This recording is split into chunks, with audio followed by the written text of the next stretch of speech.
Welcome to A Moment of Bach, where we take our favorite moments from the composer's vast musical output, just a minute's worth or even a few seconds, and show you why we think they are remarkable. We are your hosts, Alex and Christian Giebert. The moment today is such a textbook thing that this podcast is all about that we decided to let you hear it first before we tell you what the words that are being spoken and the musical cues are for you to listen for. It's enough to say that what this is going to be is a chorale, or a seemingly simple chorale, just a choir singing a hymn-like thing. In the case of the performance that we hear today of the Netherlands Bach Society, they chose 4 soloists to sing the part, and they're accompanied by a lute player. And it starts off just as normal as you could imagine. But on a particular word, it sort of dissolves and becomes something entirely different. And this is the kind of thing that makes us just really open our eyes wide. So let's hear the beginning of this chorale, including that moment. Christus, reemerges mein Leben.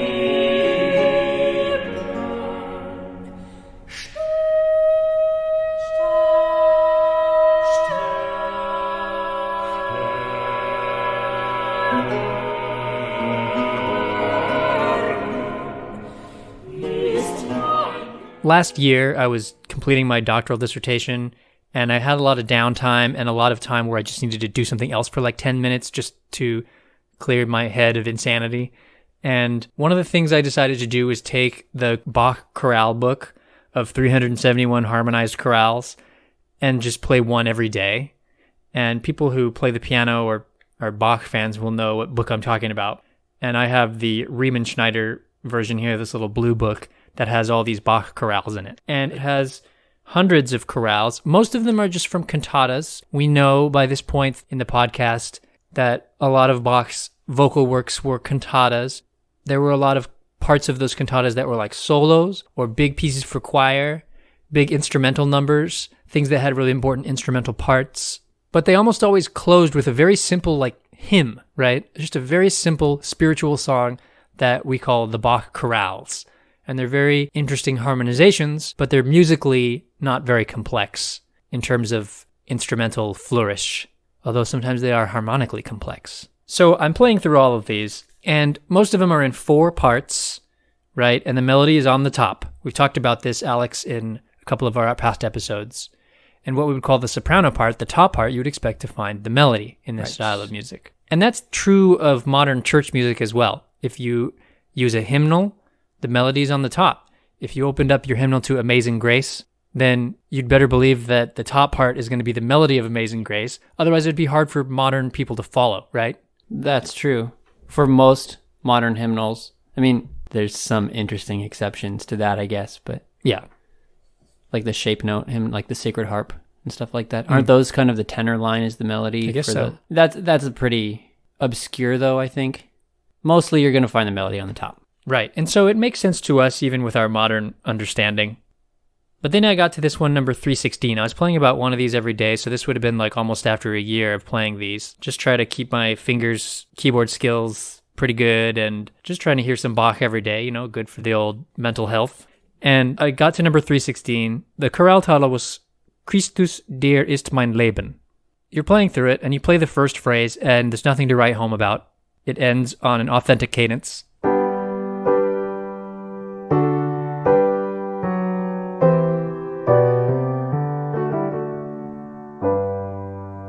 The second phrase, in this book, one of the words of text is written out from the chorale. That never happens in this book. This book is just for like to play on piano. It doesn't have words in it.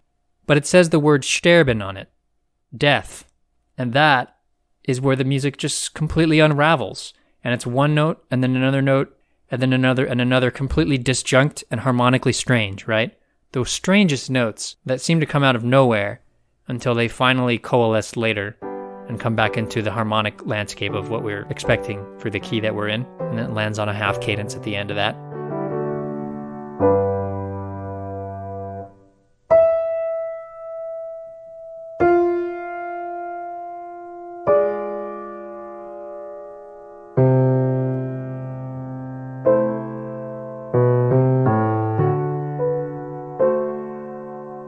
And And it's just absolutely unusual and singularly strange in all of the chorales in this book. And I had no idea what it was or why it was like that. Didn't follow up on it until the Netherlands Bach Society released this very short video for BWV 282, which is this chorale. Bach did have a chorale like this at the beginning of a cantata, and if you go and check out performances of that cantata, which is BWV 95, it's called Christus, der ist mein Leben. That's a whole cantata based around this concept, and that's probably the source of this simplified chorale. This chorale was probably written down later for use in a simpler setting, but it still has that insane sterben phrase. This is just absolutely out of the blue, lightning out of the blue. It's very interesting. Yeah. And before we get into what the text means and stuff like that, last week we were recording our previous episode, and we always have to talk about what we're going to do next week. Alex said, what's next week? And I said, I'd like to do Christus, der ist mein Leben. And so I played it, because it's a little bit obscure, just the chorale by itself. And thank goodness the Netherlands Bach Society has seen fit to stage this beautiful little recording of it, where they've got these 4 singers clustered around this lutenist. It's really lovely. I had the pleasure of watching Alex's facial reaction once the word sterben started. Yeah. Yeah, I mean, I'd not heard that. And it pretty much punched me in the face. Yeah. I was like, what?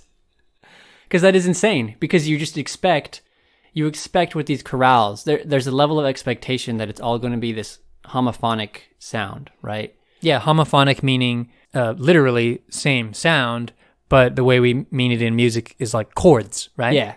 Chord, chord, chord. Some passing notes maybe, but chord, chord, and then ending on a cadence. And then that again. And that's how hymns go, and that's how Bach's chorales almost always go. And then some of his other fancier choruses for these cantatas and other things have a lot more rhythmic vitality to them and separate instrumental parts like we've talked about before and all these other things going on. But for the chorales, for it to start as a regular chorale like this in 4 parts and then to suddenly just be completely split, starting with a high soprano note, well, high-ish soprano note, but it's really the fact that it's really unexpected. It's an unexpected note. And then when the alto joins, that interval is so gratingly dissonant, almost like very obviously on purpose, just supposed to hit you in the face with this. And that's what, I mean, to me, I kind of love that feeling of just being like blown away by something that was written 300 years ago, because to me, it means that Bach's music is still super effective, like it still has the staying power if it's going to hit me like that, after all these years. Right. And in a way that you don't expect, in a setting that you don't expect. That's what really gets me. Right. Is that this is just a simple chorale, and you're not expecting anything crazy to happen. Yeah, he just had I don't know, he was just that day he had his coffee at a different time of day or something. I don't know. He was feeling that day, he was feeling I'm going to do something different today. Yeah, a very non-specific analogy might be to think of somebody doing something that surprises you, that you can't believe that they had that capability to do that. Like a child learning something and you're like, I didn't know they could speak. I didn't know they knew the word for that already. Or I didn't know they could pick up something yet, or they could walk yet or something. And then they just surprise you with the next time you see them, they can already do that thing. It's something out of the blue, completely breaking format with what you think is going to happen. Yeah. And like we often say, it's an element of painting the text musically for dramatic effect, because Baroque music is incredibly expressive. So this first line, Christ is my life, it says, Christus, der ist mein Leben. The second line says, to die is gain, or to die is my gain. To die, the verb, is the German word sterben, and that is the word that receives so much attention by Bach here. That's the word that he breaks down. He chooses that word to basically kill the chorale, the chorale dies. It becomes a contrapuntal thing instead. It becomes a thing, an imitative thing, where the parts are all separated. 1, 2, 3, 4.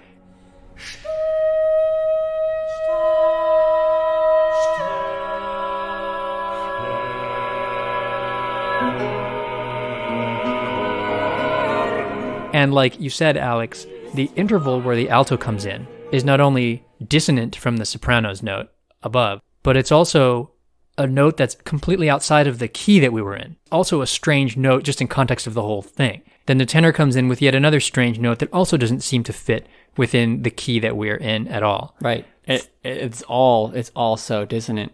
Each note that comes in, the tenor comes in on a G sharp, right? Yeah. Let me see that again. Let me see that score. Okay, yeah, it's amazing. Yeah. And if you listen to it one more time and listen to the soprano note move down. It does move down during this. You can hear the soprano note enter by itself, then the alto enters, then the tenor enters. And at the exact moment the tenor enters, the soprano moves down a step.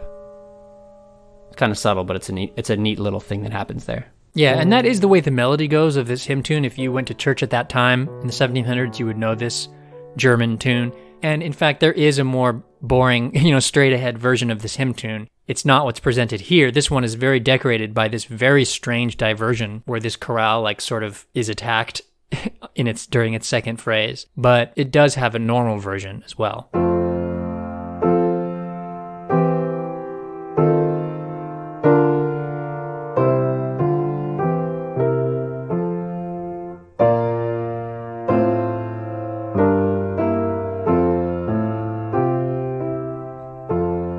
And the cadence that happens at the end of the word sterben here, it does kind of land on something a little more consonant, although it's still waiting for a resolution, right? It can't end there. When you hear that, you know that's not the end. Right, it's a half cadence. We've talked about half cadences before in previous episode. It's a moment of partial resolution, but not complete.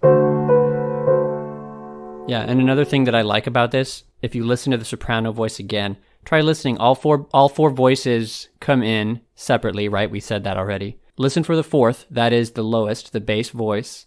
When it comes in, the soprano is on a certain note. Then after the bass has already come in the next measure, all the other voices move while the bass stays put, which is just a really neat effect there. Right. You could hear the soprano step down again to meet that same note that the bass is actually singing, the same pitch. I mean, it's much higher. It's 2 octaves higher, but...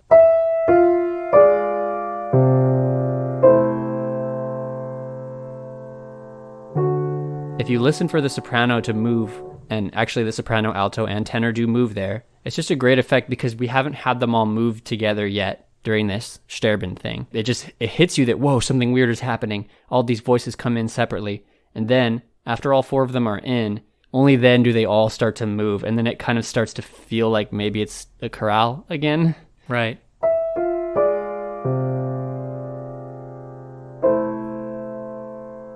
And then it isn't till the end of that sterben thing that you start to feel like, okay, this is coming back to normal here.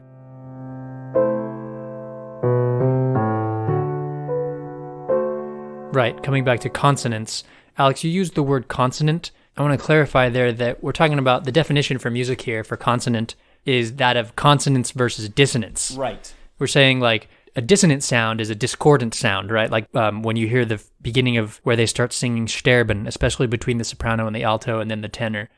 And then a consonant sound is a harmonious and pleasing sound, like the very first word Christus, or the very end of any composition in this time period, right? They have to end with a period of relief. Right.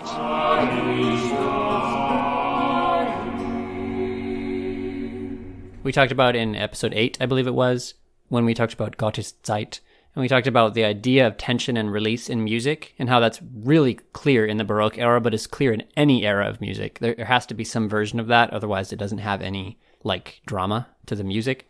And that's what you're talking about, right, Christian? Another word for tension and release, or another term for tension and release, could be dissonance and consonance. Yeah, there's always a jargony music theory term for everything, but really it comes down to a very emotional reaction that we have to music, and Baroque composers like Bach absolutely took advantage of the idea of dissonance and consonance. So after the first two lines, Christ is my life, to die is my gain, with the word die being the one that Bach chooses to feature, the rest of the stanza goes, to him I surrender myself, with joy I depart. We've actually dealt with a theme like this before with the Gottes Zeit cantata as well. Yeah.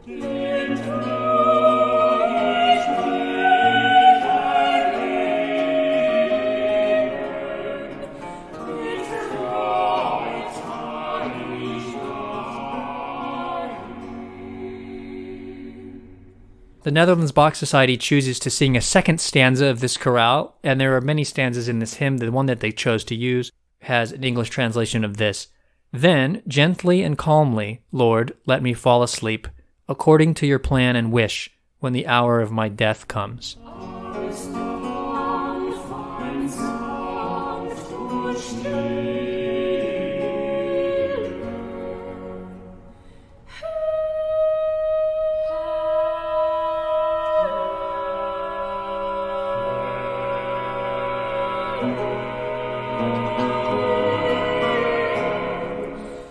A personal prayer to think of when you're alone or dying or in crisis.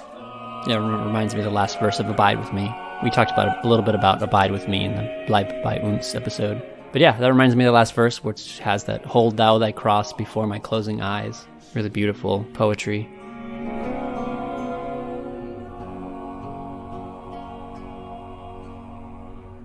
Martin Luther, who was the first Lutheran, I guess. He wouldn't have called himself that. Right, he actually hated that. Yeah, term, but Martin Luther, because Bach was a Lutheran. So going back to Martin Luther, what he had to say about music was that he was very much on the side of music is great for worship. We should all sing. We should sing in the vernacular language. So that means German for him. We shouldn't just sing in Latin because we don't understand it. Music is good for the soul, and music is the highest thing except theology for him, I think is one quote that he said. But church musicians haven't always thought that way about music. And important church leaders of the past have sometimes not thought that way about music. And certainly John Calvin is a good example of, around the time of Luther, of somebody who was a lot more austere about how music should be used in services. But the idea of like this emotional tension and release thing would have been considered a little too emotional in an almost like carnal way. They would have said, oh, I don't know about that. That seems a little iffy. Because now we're introducing these ideas of like,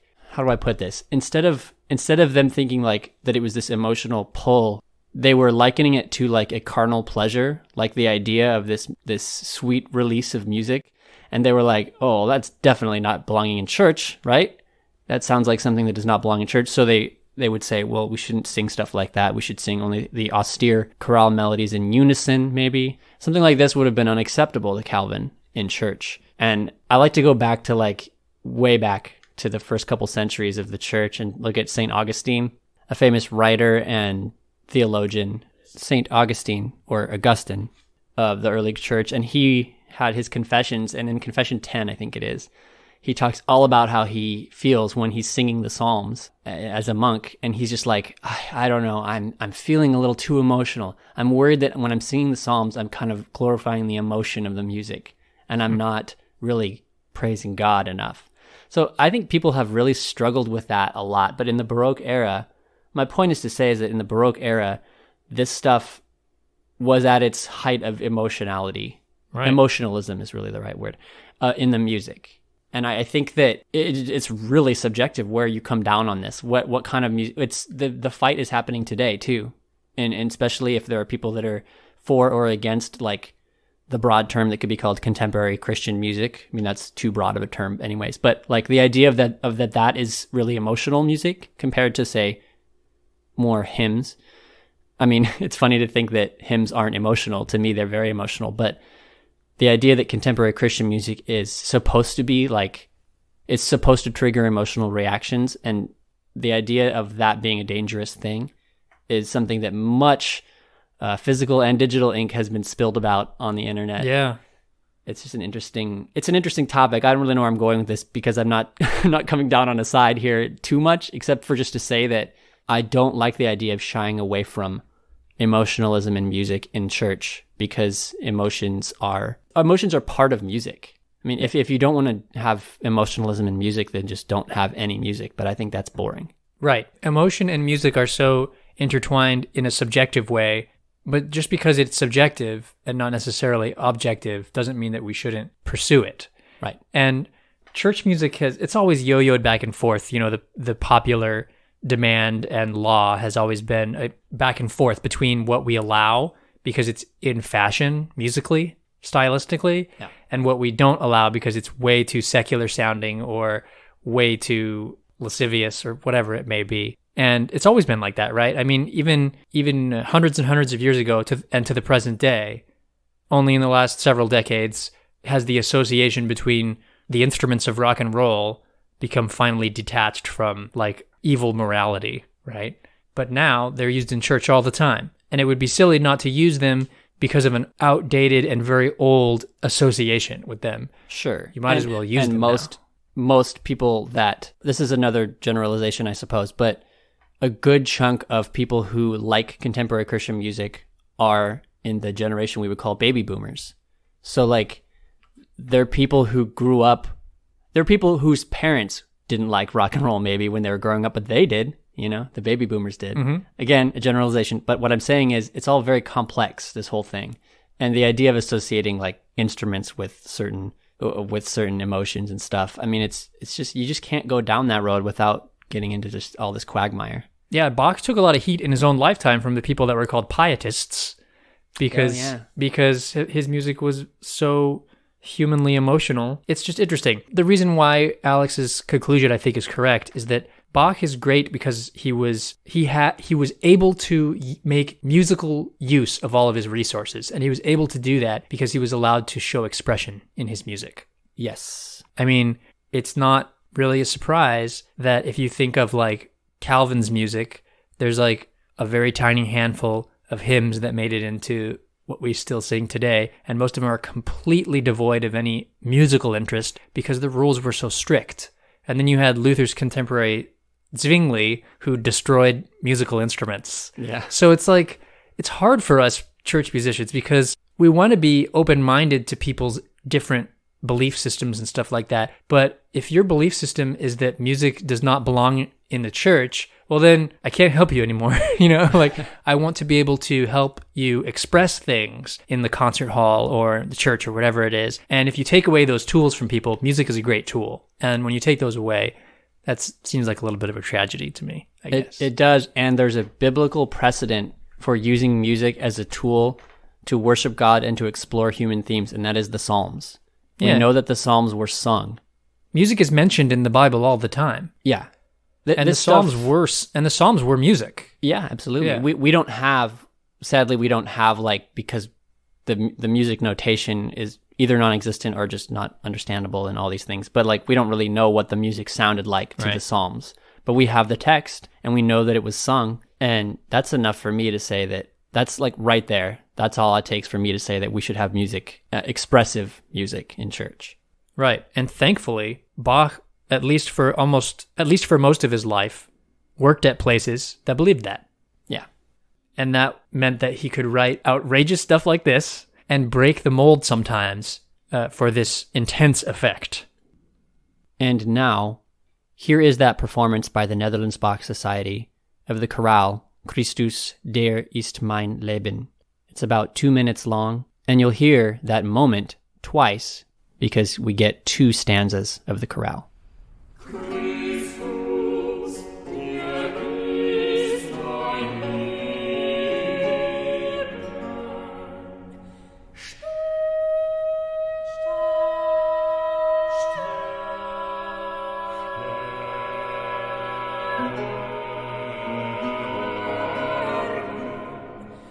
Ist mein Leben, den du nicht mit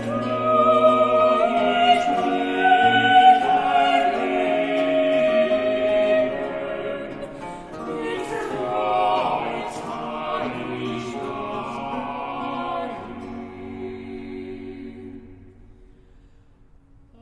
als Dampf ein sanft und still.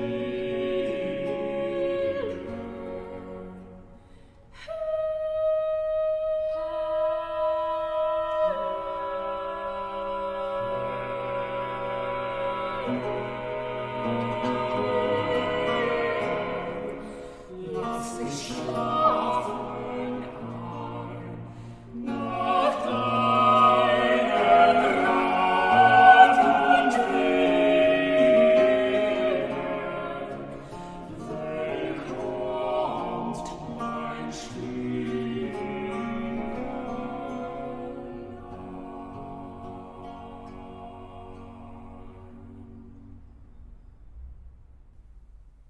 If this introduction to a musical moment has inspired you to see the beautiful video of this chorale by the Netherlands Bach Society, please see the link in the episode description.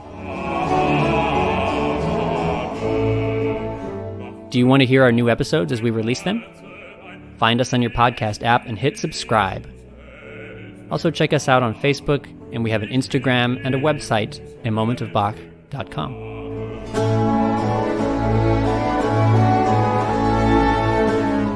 If you go on your podcast app and rate us and review us, that helps us out a lot. Thanks. Alex, what will we be looking at next time? Next time we're going to jump back into the St. Matthew Passion for a bit and look at an aria, a bass aria, Gebt mir meinen Jesum wieder. Until next time, enjoy those moments.